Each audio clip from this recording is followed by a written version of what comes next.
Assalamualaikum, selamat malam para penggemar peternakan ayam kampung sejagat. Budidaya ayam mudah dan menyenangkan.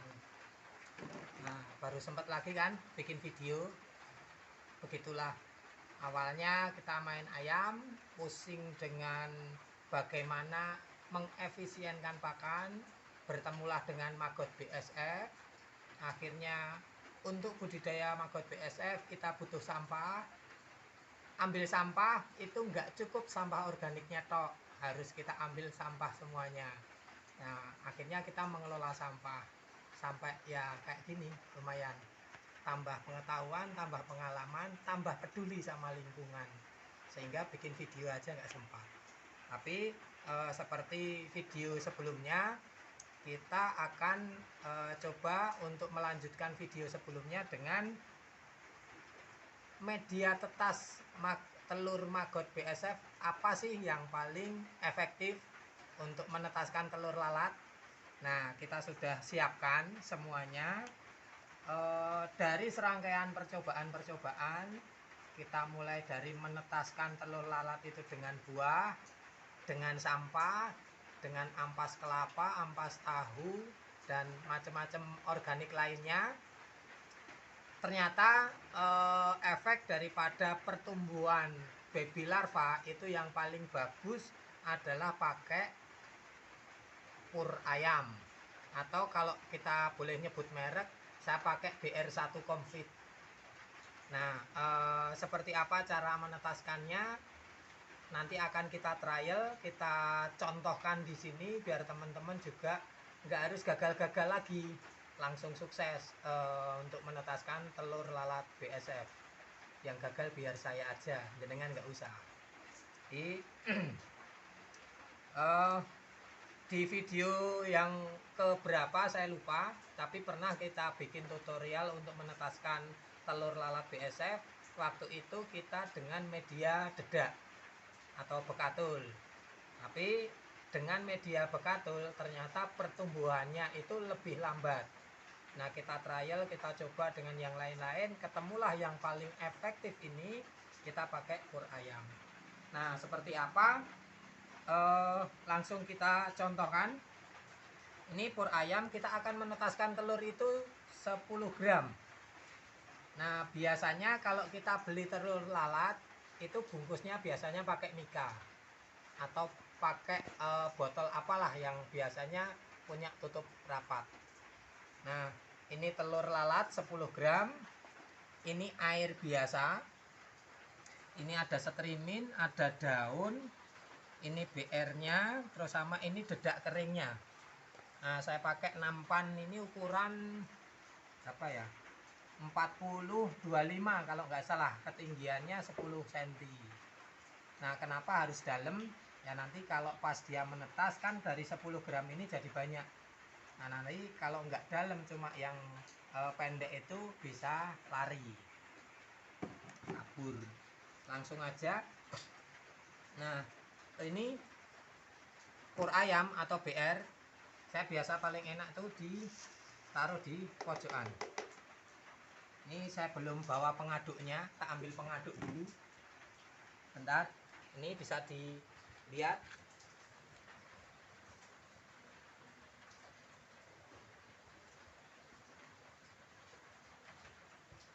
Nah, ini saya pakai centong. Bisa juga langsung tangan langsung. Terserah aja, suka-suka. Ini langsung dikasih air secukupnya. Basah tapi tidak ndelewer, itu aslinya apa?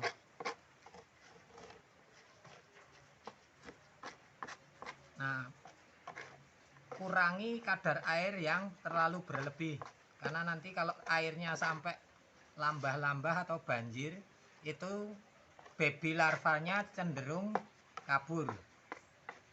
Karena tubuhnya maggot atau larva itu bisa naik setinggi apapun pada saat badannya basah. Basahnya air, bukan kalau basah air nutrisi itu dimakan sama maggot, nggak apa-apa. Nah, kita taruh di tengah kayak bikin gundukan atau gunung. Ditengahkan. Nah, adonannya udah jadi, simple. Yang penting dia basah tapi airnya nggak menggenang.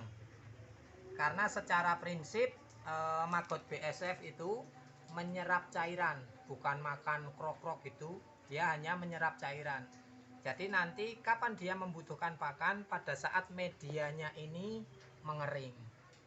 Media kering berarti makanannya habis. Nanti kita tambahkan makanan. Nah, ini adonan sudah jadi. Lalu ini dedak atau bekatul. Nah, ini fungsinya untuk melindungi supaya maggotnya nggak kabur atau baby larvanya nggak kabur. Ditaruhnya di pinggir, disebar di pinggir. Ini ada sedikit campuran jagungnya karena tadi tercampur. Dimiringkan biar enak. Jadi cukup ditebar di pinggir aja rekan-rekan. Karena dedak ini bukan makanan maggot ya. Karena dia secara prinsip tadi menyerap cairan. Ini adonan sudah jadi, pelindung atau pengering supaya dia nggak naik pada saat dia berjubel. Itu sudah ada. Nah, kemudian ini telur lalatnya, telur BSF-nya. Kalau jenengan beli biasanya diwadahi sama mika atau plastik yang lain. Nah, sebenarnya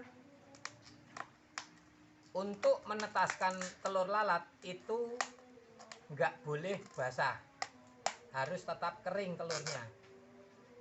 Nah, ini kenapa ada daun, kenapa ada strimin atau kawat. Nah, jenengan mau pakai yang mana itu terserah, nggak ada masalah. Karena fungsinya cuma dia membatasi. Kan biasanya kalau panen telur atau jualan telur itu dibungkus dengan tisu. Karena yang namanya telur sekecil apapun dia itu juga akan ada pecahnya. Jadi diwadahi dengan yang lembut.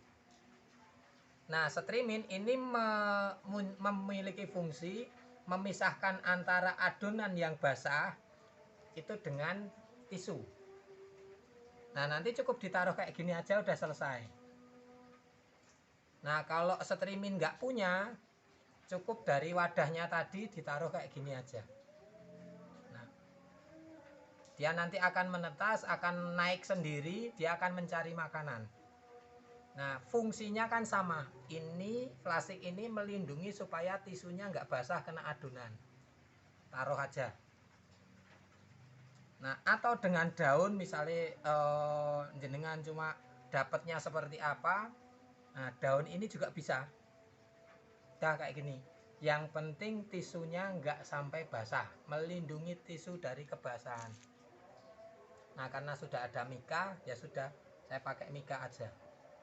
Ini karena ada sedikit yang sudah menetas, kecil-kecil nggak kelihatan, lembut. Ini tak taruh sini aja sekalian. Nah, kayak gini teman-teman, untuk penetasannya telur lalat BSF dengan media yang paling efektif. Nah, setelah jadi seperti ini, disimpan aja. 3 hari kemudian atau 4 hari kemudian silahkan dilihat. Pasti adonan ini sudah mulai memudar atau cairannya berkurang. Bahkan bisa kayak gini, mengering kayak gini. Mungkin gumpalan-gumpalan kecil itu masih ada di umur 3-4 hari. Nah, kalau sudah dia ambyar atau mengering, tandanya dia butuh makanan tambahan. Nanti jenengan bisa kasih makanan maggot itu bisa dari sampah limbah rumah tangga, bisa dengan buah atau organik yang lain. Yang penting dia dikasih yang sesuai dengan apa? Jangan terlalu banyak lah, karena kalau terlalu banyak cairannya nanti dia akan banjir. Paling enak kita coba dikit aja, habis tambah lagi, habis tambah lagi. Jadi kalau belum punya jam terbang, biasanya kan kita ketakutan tuh. Kita akan ngasihnya, aduh kasih segini kebanyakan enggak ya? Ya udah kasih aja dikit-dikit, dikontrol setiap hari. Nah, saya kasih lihat contohnya, ada sebentar.